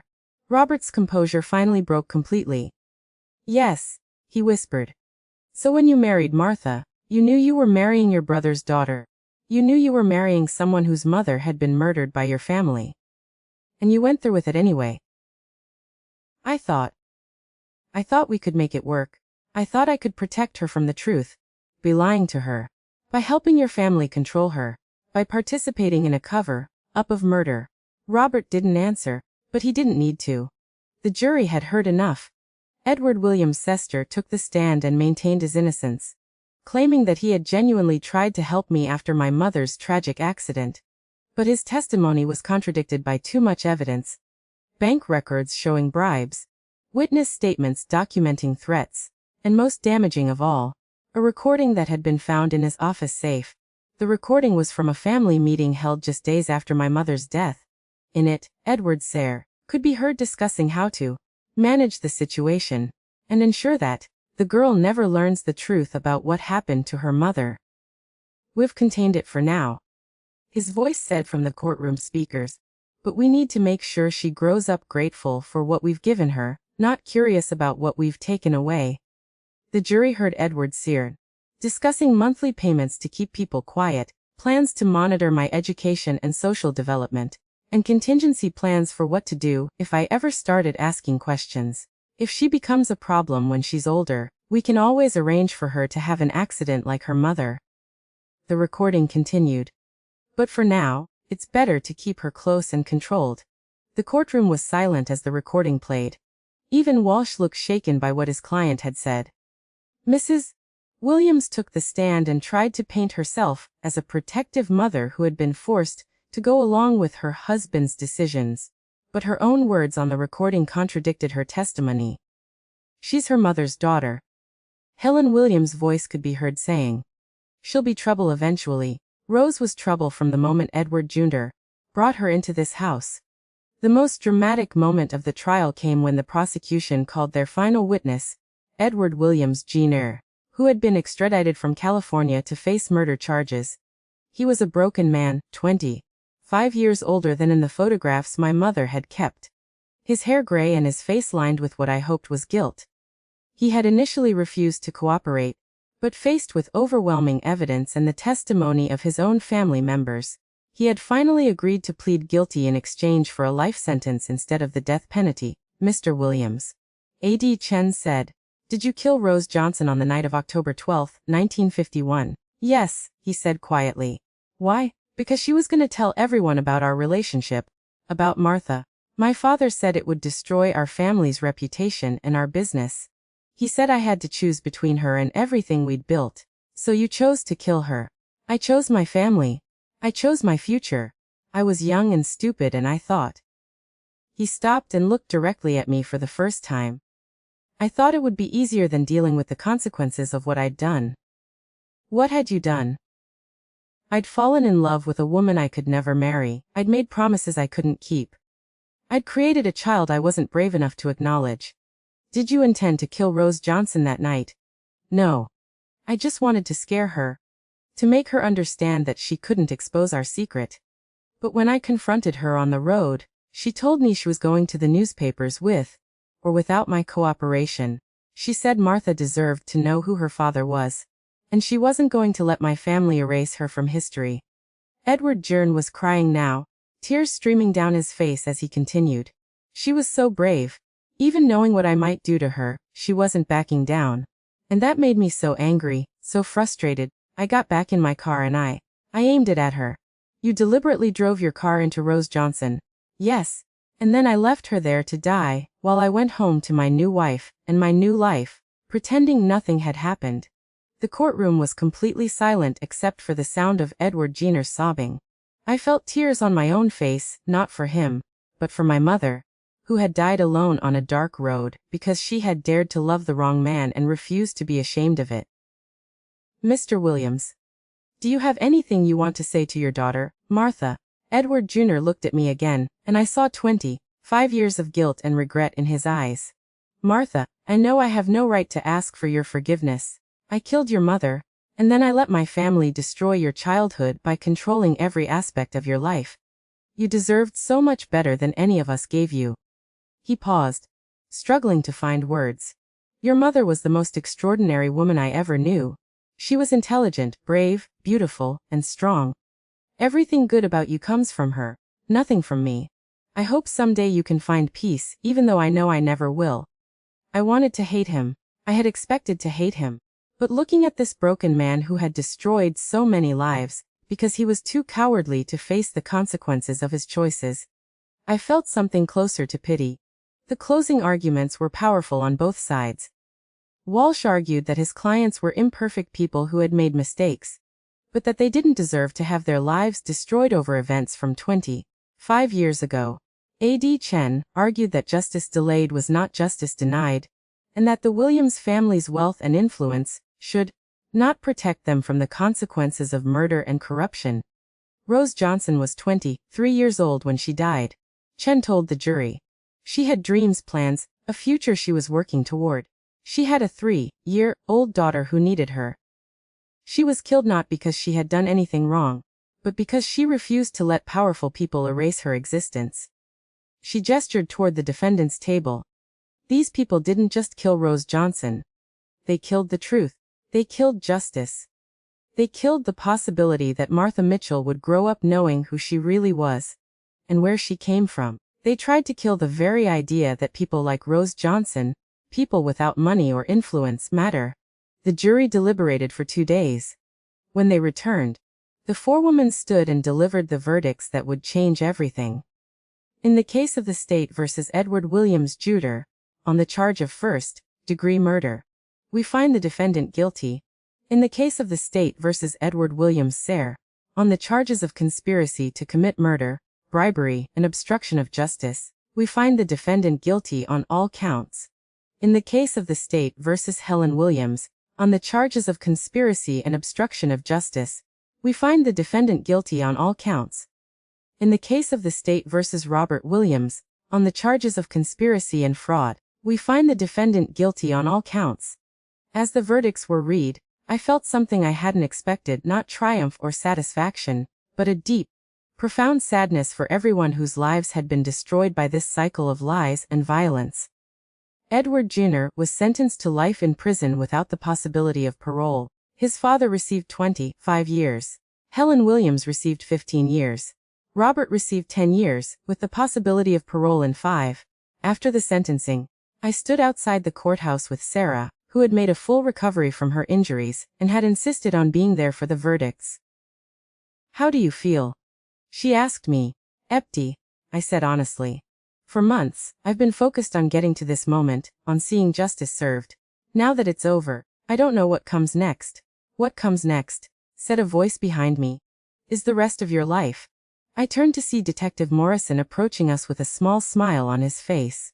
"Mrs. Mitchell, I wanted to let you know that the Williams family's assets are being liquidated to pay restitution to their victims.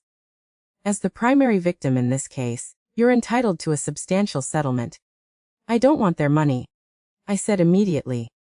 "I understand the sentiment," he said, "but you might want to think about it. That money could do a lot of good, for you, for other victims, for causes your mother would have supported." He was right, of course. My mother had dreamed of opening her own business, of being independent and self-sufficient. Maybe I could use the Williams family's ill-gotten gains to fulfill some of those dreams, even if it was 25 years too late. As we walked away from the courthouse, Sarah took my arm. "So what are you going to do now?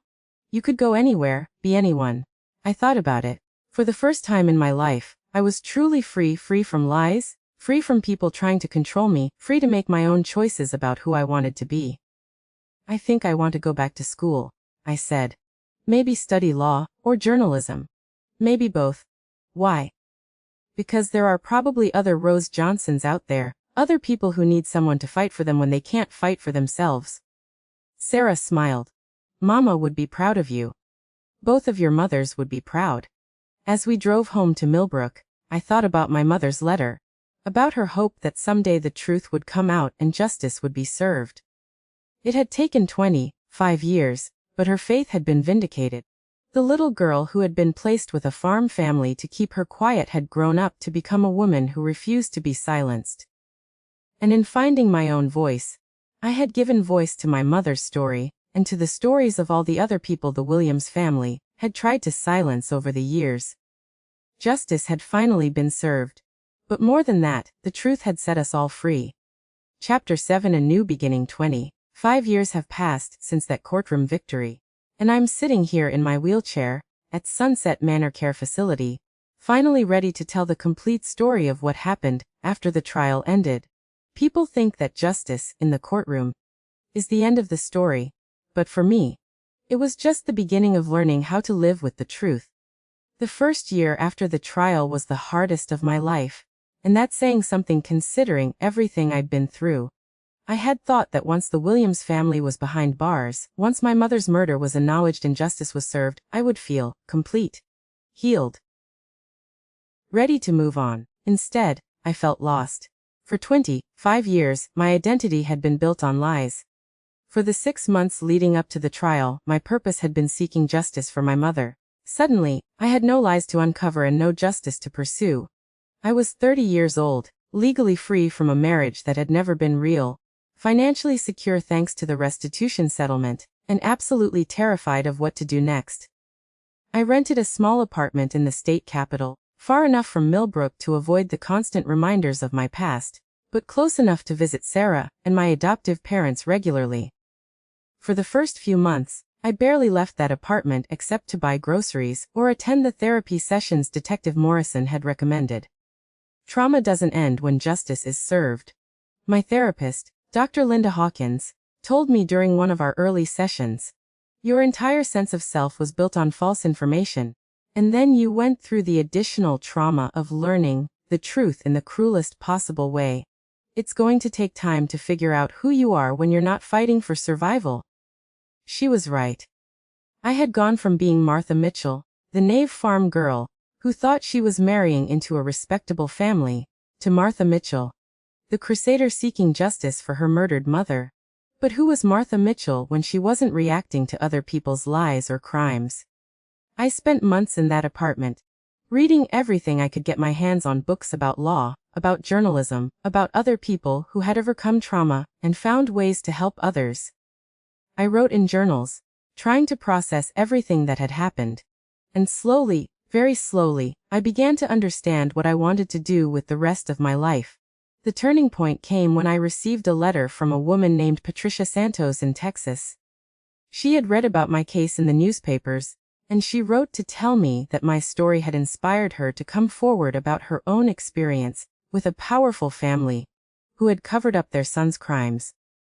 "I've been keeping quiet for 15 years. She wrote, "because I was afraid no one would believe me, and because they threatened to destroy my family if I spoke out. But seeing what you accomplished, seeing that justice is possible even against people who seem untouchable, has given me the courage to contact the police." That letter was followed by others, dozens of them, from people across the country who had been victims of powerful families, corrupt officials, or systems that protected the wealthy at the expense of the vulnerable. They all had one thing in common: they felt alone and hopeless until they heard my story. I began writing back to these people, offering what support and encouragement I could. I connected them with lawyers, with journalists, with victim advocates. And gradually, I realized that this was what I was meant to do with my life. Use my experience and my resources to help others fight for justice when they couldn't fight alone. 2 years after the trial, I enrolled in law school. It wasn't easy. I was older than most of my classmates, and I had to work through panic attacks and nightmares that sometimes made it hard to concentrate on my studies. But I had something most of my fellow students didn't have: a deep understanding of why the law mattered, why justice was worth fighting for even when the odds seemed impossible. I graduated at the top of my class, and immediately opened a small practice specializing in cases that other lawyers wouldn't touch. Victims of powerful families, whistleblowers facing retaliation, people trying to expose corruption in small towns where everyone was afraid to speak up. My first major case came 3 years after I opened my practice. A young woman named Jennifer Walsh, no relation to the lawyer who had defended the Williams family, came to me with a story that was heartbreakingly familiar. She had been working as a nanny for a wealthy family when the father began sexually assaulting her. When she threatened to report him, he claimed she had stolen money from the family and had her arrested. The local police, who were friends with the family, refused to investigate her assault allegations. Jennifer had been living in fear for 2 years, her reputation destroyed, unable to find work or get anyone in authority to listen to her story. She came to me because she had heard I took on cases against powerful families. "I don't have any money to pay you," she said during our first meeting, "but I can't keep living like this. I need someone to believe me." "I believe you," I told her. "And you don't need money. What you need is justice." It took 18 months. But we eventually proved that Jennifer was telling the truth. The man who had assaulted her was convicted and sentenced to prison. The police officers who had refused to investigate her claims were disciplined. And Jennifer was able to start rebuilding her life. "You saved me," she told me after the trial. "If you hadn't been willing to take on my case, I would have spent the rest of my life being branded as a liar and a thief." "You saved yourself," I replied. "You had the courage to keep fighting even when everyone told you to give up. I just helped you find a way to make your voice heard." Over the next 20 years, I handled hundreds of cases like Jennifer's. I helped expose corrupt judges, crooked police officers, and powerful families who thought they could abuse people with impunity. I never married again, The trauma of my experience with Robert had left me unable to trust romantic relationships. But I built a different kind of family with my clients, my staff, and the network of advocates and journalists who worked with me to fight corruption. Sarah often asked me if I was lonely, if I regretted not having children or a traditional family life. The honest answer was complicated. There were times when I felt the absence of those things, especially when I saw how happy Sarah was with Tom and their 3 children. But I also felt a deep satisfaction in the work I was doing, a sense that my mother's death had ultimately led to something meaningful. You've helped hundreds of people get justice, Sarah told me during one of our regular Sunday dinners. You've prevented other families from going through what we went through. Mama Rose would be so proud of what you've accomplished. She was right, but it took me many years to truly believe it. Survivor's guilt is a powerful thing, the feeling that you somehow don't deserve to be happy or successful when other people have suffered worse fates. It took decades of therapy, of helping other people, and of gradual healing before I could accept that my survival and success weren't things to feel guilty about, but gifts to be used responsibly. One of the most rewarding aspects of my work was mentoring young lawyers who wanted to follow a similar path. I established a fellowship program that provided funding and training for recent law school graduates who wanted to represent victims of powerful people and institutions. Many of those fellows went on to have their own successful practices fighting corruption and abuse. The law isn't just about rules and procedures, I would tell them during our training sessions. It's about giving voice to people who have been silenced, and holding accountable those who think they're above consequences. My work also led me back into journalism. I began writing articles about corruption and injustice, and eventually wrote a book about my experiences fighting the Williams family. The book, titled Speaking for the Silenced, became a bestseller and helped bring national attention to the problem of corruption in small-town America. But perhaps the most meaningful part of my later career was the work I did with other children who had been placed in situations similar to mine. Children who had been separated from their families, lied to about their origins, or used as pawns in adult power games. I worked with social services agencies to reform the systems that had allowed families like the Williams to essentially buy children and control their lives. I helped establish new laws requiring transparency in adoptions and guardianship arrangements, and I personally mentored dozens of young people who were trying to uncover the truth about their own origins. One of those young people was a boy named David Chen, no relation to the prosecutor in my case, who came to me when he was 18. He had been raised by a wealthy family who claimed they had adopted him as an infant, but he had always felt that something was wrong with their story. They get nervous whenever I ask questions about my birth parents, he told me. And they've never been able to show me any official adoption papers. I think they might have bought me somehow. Working with David to uncover his true story took 3 years, but we eventually discovered that he had been kidnapped as a toddler and sold to his adoptive family, who had been told he was the child of a young woman who had died in childbirth. The people who had raised him weren't evil like the Williams family, but they had been complicit in a crime that had destroyed his real family. How do you forgive people who lied to you your whole life, even if they thought they were doing what was best for you? David asked me after we reunited him with his biological family. You don't have to forgive them, I told him. Forgiveness isn't something you owe to other people. It's something you give to yourself when you're ready, if you're ever ready. What you have to do is decide who you want to be going forward, now that you know the truth. David eventually decided to pursue a career in social work, specializing in reuniting families that had been separated by kidnapping or illegal adoptions. He credited our work together with showing him how to use his painful experience to help others. As I moved into my 50s and then my 60s, I began to slow down my legal practice and focus more on writing and advocacy work. I testified before congressional committees about corruption and victims' rights. I spoke at law schools and conferences about the importance of taking on difficult cases, and I continued to receive letters from people who had been inspired by my story to fight their own battles for justice. One letter that particularly moved me came from a woman named Rose Williams. She had been named after my mother by parents who had followed my case in the newspapers. Rose had grown up in poverty, but she had worked her way through college and law school, and was now a federal prosecutor specializing in civil rights cases. Your mother's story, and your fight to get justice for her, inspired my parents to name me Rose, she wrote. They wanted me to grow up knowing that even people without power or money can make a difference, if they're willing to stand up for what's right. I've spent my career trying to live up to that inspiration.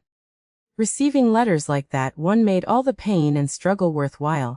My mother's death had been a tragedy that could never be undone, but the fight to get justice for her had rippled out in ways that neither of us could have imagined, inspiring people we had never met to become advocates for justice themselves. As I entered my 70s, my health began to decline. The stress of decades of difficult legal battles, combined with the long-term effects of the trauma I had experienced, took its toll on my body. I was diagnosed with a progressive neurological condition that gradually weakened my muscles and affected my mobility. I fought the disease as fiercely as I had fought corruption and injustice, but eventually I had to acknowledge that I needed more care than I could manage on my own. Sarah, now in her 70s herself, helped me find Sunset Manor, a care facility with a good reputation and staff who understood that just because someone needed physical assistance didn't mean they had lost their dignity or their voice. I'm not ready to stop fighting, I told Dr. Martinez, the facilities director, when I first toured the place. We wouldn't expect you to, she replied with a smile. We have residents here who are still active in their careers, their advocacy work, their writing. Needing help with daily activities doesn't mean giving up on life. She was right. Even from my wheelchair, even with hands that sometimes shake too much to hold a pen steady, I've continued to write, to mentor young advocates, and to support causes that matter to me. Technology has made it easier. I can use voice to text software to continue writing, and video calls allow me to stay connected with people across the country who are fighting their own battles for justice. Which brings me to today, and to why I'm finally telling this complete story. A few months ago, I received a call from a documentary filmmaker who wanted to make a film about my case and its impact on corruption prosecutions in small-town America. There are so many people whose lives have been changed by your work, she told me. But what I'm most interested in is the human story. How you went from being a victim to becoming an advocate, and what that journey cost you personally.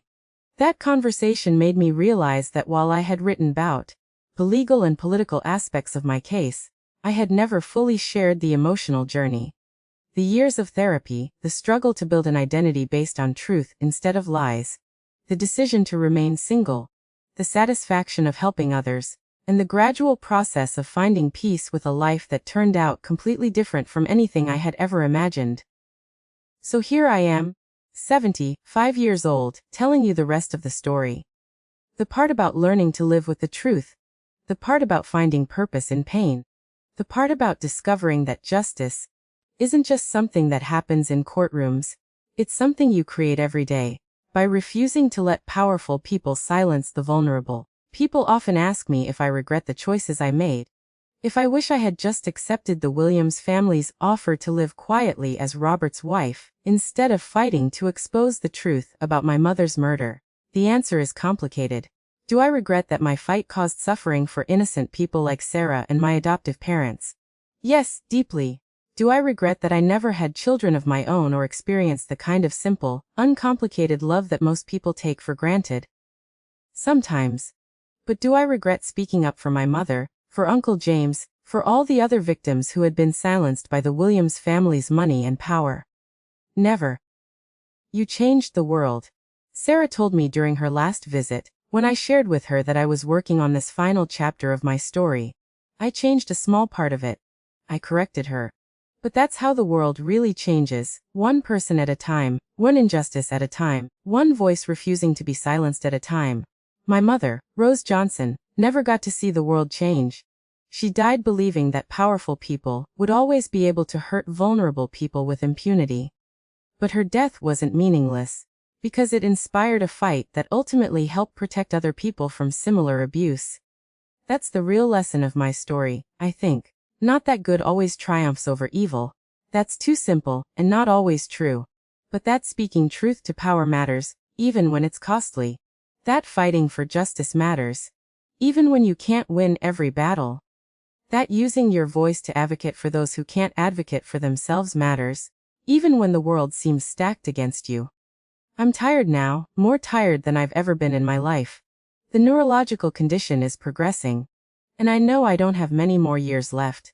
But I'm not afraid of dying, because I know that the work will continue without me. The young lawyers I've mentored, the cases I've helped bring to light, the systems I've helped reform, they will outlive me. And somewhere out there, there's probably another young woman facing a situation like mine.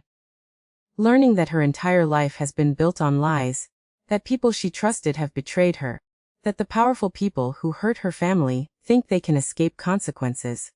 When that young woman has to decide whether to stay silent or fight back. I hope she'll remember stories like mine and my mother's. I hope she'll know that she's not alone, that others have walked this difficult path before her, and that speaking truth to power is always worth the cost. Because in the end, that's all any of us can do, speak our truth, fight our battles, and trust that our courage will inspire others to find their own courage when they need it most. My name is Martha Rose Mitchell. I added my mother's name to mine legally after the trial, and this has been my story. The story of a woman who was lied to, betrayed, and almost destroyed, but who chose to use her pain as fuel for fighting injustice. It's not the story I thought I would have when I walked down that aisle in my white dress 50 years ago. But it's the story that was meant for me, and I'm proud of how it turned out. If you're out there facing your own battles against corruption, abuse, or powerful people who think they can silence you, remember this: you are stronger than you know, you are not alone, and your voice matters more than you can imagine. The truth always finds a way to come out. Sometimes it just needs someone brave enough to speak it. A narrator's voice softens to a whisper. That was the story my grandmother Martha told me in the months before she died. She passed away peacefully in her sleep 6 months after finishing this account, surrounded by the chosen family she had built over the decades. Former clients, mentored lawyers, advocacy partners, and people whose lives she had touched through her work. At her funeral, there were over 1,000 people in attendance. Sarah gave the main eulogy, but they also invited several people whose lives Martha had saved or changed to speak. The stories they told painted a picture of a woman who had transformed her own trauma into a lifelong mission to protect others. Perhaps the most moving tribute came from David Chen, the young man she had helped reunite with his biological family. He had become a successful advocate himself, and he spoke about how Martha had taught him that healing from trauma wasn't about forgetting the past, but about using your experience to prevent others from suffering the same injustices. Martha Mitchell never got the simple, happy life she thought she was going to have, he said. But she built something better. A legacy of justice that will continue to protect people long after we're all gone. Today, the Martha Mitchell Foundation continues her work, providing legal assistance to victims of corruption and powerful predators. The fellowship program she established has trained over 200 lawyers who specialize in taking on cases other attorneys won't touch. And her book continues to inspire people facing their own battles against seemingly impossible odds. But perhaps her greatest legacy is simply the example she set, that one person, armed with truth and courage, really can take on systems of power and corruption and win. My grandmother was right. The truth always finds a way to come out. Sometimes it just needs someone brave enough to speak it.